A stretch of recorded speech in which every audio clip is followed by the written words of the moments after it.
Hello, everyone. Welcome. The program is called Shedding Shackles. And my goal is to help you shed the shackles of the past. Now, what are the shackles of the past? Your lineage from Adam and Eve.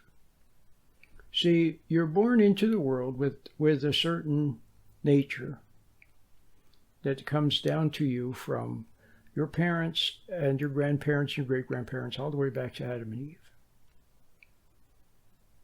And you're born subject to a set of parents and to other authorities. And you have a certain amount of time. Now, animals are born and they die. But for humans, something else is involved. For humans, it can be a search to find your true identity, your lost identity. See, in the Garden of Eden, the identity, Adam and Eve were made in the image and likeness of God. And so, had they not defected, had they not turned their back upon God, they would have stayed with that identity, that lineage, born of God, made by God. And it would have been beautiful. But when they defected from God, the image of God began to grow fainter and fainter. You remember when Moses came back, when he said to God, "Show me your glory," and then when Moses came back, do you remember his face? His face glowed. Do you remember that? Well, the image began to fade from Adam and Eve, and all they had left was a memory and their animal identity. They became like animals.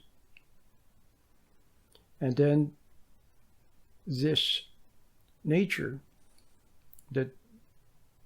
this nature of wanting to be God was acquired. And then it had to be reinforced, didn't it? And what reinforced it? Well, the one who tempted them away. So to this day, devilish people, crafty people, cunning people, tempting people are very good at catering to this nature that you have, aren't they? They know how to make you angry. They know how to make you resentful. They know how to hurt your feelings. They know how to put you down. They know how to tease you. And they know how to challenge you and excite you and get you going after goals and promises. See? And they dangle the promise of becoming great and glorious and powerful and admired and worshipped and popular and all of this. They dangle it before you. And you are required to give them money and to sample their wares, whatever their wares are.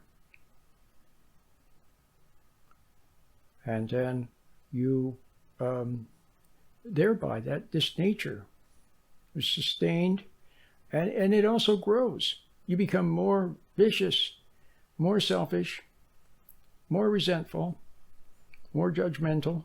See? Oh, and the people around you then, with their errors and their wrongs, they tempt you to judge them, don't they? Which is also playing God. So they tempt you to play God.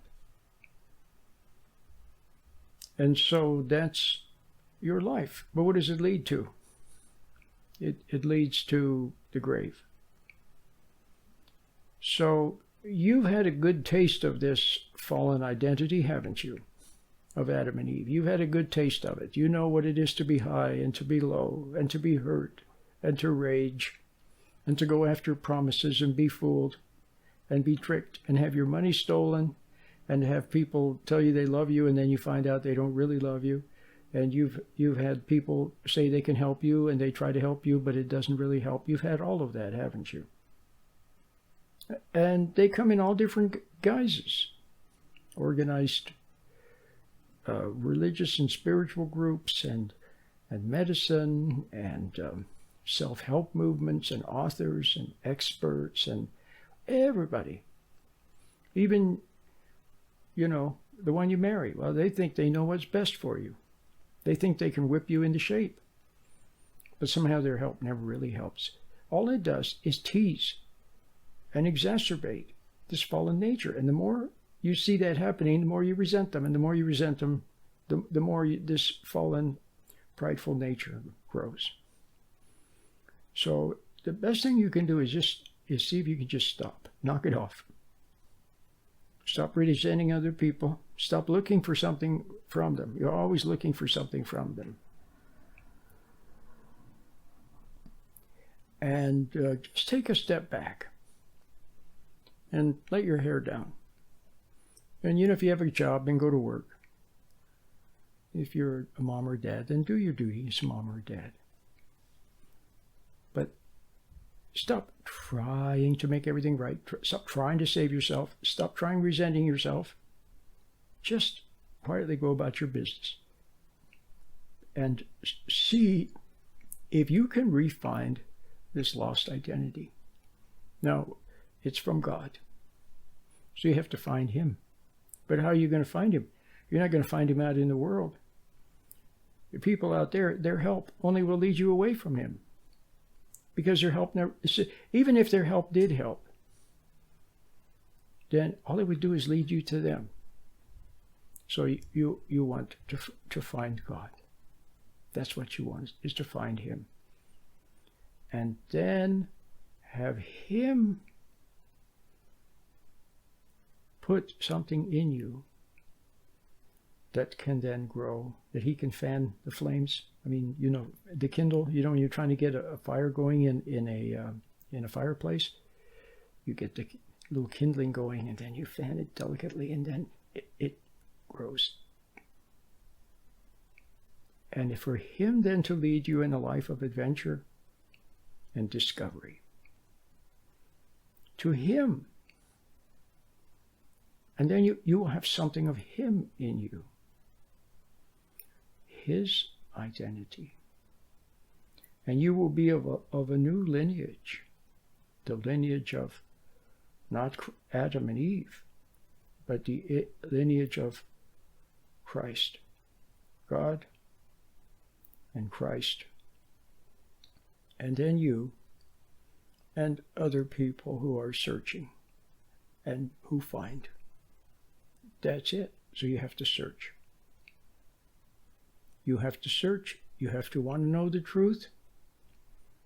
And he's already given you something, hasn't he? If you're one of those people who love the truth, you see that you're wrong, you don't want to be wrong, but you also see that you don't know how to make yourself right. You don't want to hurt people. You don't want to hate people. You don't like the way you are. But you see that hating yourself is not the answer. You know that there has to be an answer. Well, he already gives you something. For example, he gives you a perception where you are rather good sometimes at perceiving falsity. You can see when something's not quite right. Everybody else is rushing for the latest experimental thing. You're not so sure about it. Everybody else says, oh, he's a great guy, You got to go along, go do whatever he says. You're not so sure. People are saying, hey, get in the car, let's go out, let's have a good time. Hey, it's Saturday night. No, I don't think so. I mean, you've tried all that. Maybe you've seen that it leads to nothing good. But on the other hand, you can detect sometimes. You see a glint in somebody's eye, or you see somehow the way they move, but there's something not quite right. You can't put your finger on it. Well, God gives you that. It's something of your intuition. So he gives you intuition, so you can sometimes sense when something's not quite and you don't go that way. But by intuition, you can also sense when something is right. And the door opens and you go through the door to safety and prosperity? Well, you need to find that. You need to cultivate that ability. It's intuition. It's a hunch. It's a wordless knowing. And it's from God. See, He gives light. He gives you light. And so, how are you going to cultivate that? Well, you have to learn to stop disregarding it. And the other thing you have to learn is to be calmer.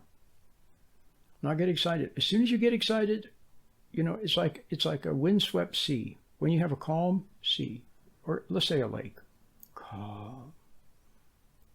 But when the wind is blowing and the waves are whipping up, you can't see anything. So when your nature gets all excited, irritated, resentful, angry, when you're rushing for something, when you make something too important, you tend to lose that perception. So you have to learn to calm down. Then you have to watch people. Watch how they get your attention. Watch how they make their demands. Watch how they want something from you. Watch how they can eat up your time. Watch all of that, and don't resent them. See, realize that, they're all lost. Everybody's a lost sheep. So you have to find your way. Then maybe you can help them. You can't help them now, but maybe you can help them if you find your way. People like Paul and John and those people. Of course, they were called of God. But then there were others. There was Mary Magdalene, and there were so many others that were there. And Jesus loved them, and God loved them, and He saved them. And there are many unnamed people that you hear about. For example, in Acts of the Apostles, there's many. How many were there on Pentecost when the Holy Spirit came to them? How many were there? There was a lot of them. See, you don't know their names, but they were saved, and their destiny was to find God and to continue on a trajectory to Him. So you don't have to be a Paul or a John to find God. You don't have to be. You find Him, and it's beautiful. And then you go about your business, and God gives you gifts. Yes, He may require something of you. He may. But it's generally maybe just not resenting other people, and perhaps, and setting a good example. And maybe at a certain time, in a certain place, you may be able to say a little something that would be a godsend, a help to people, to someone. Or you may be able to lend a little helping hand in some way. That's all God requires of you. If He requires more, then He'll make you know. If He doesn't make you know, then there's nothing else required of you. Isn't it beautiful? All your life, people have pressured you. You got to do more. You got to study more. You got to work harder. You got to make more money. You got to give more to the poor. You got to volunteer more. You got to work harder. Pressure. God doesn't pressure you. He just wants you to know, to come to know Him, and not to resent other people. That's mainly what He requires of you. So I think I've said enough in this little program that I'm making here. Hope you enjoy it. This is universal wisdom. It's perennial wisdom. This is good for everybody on earth, what I'm saying. No matter where you are, no matter what your age is, it's good for you.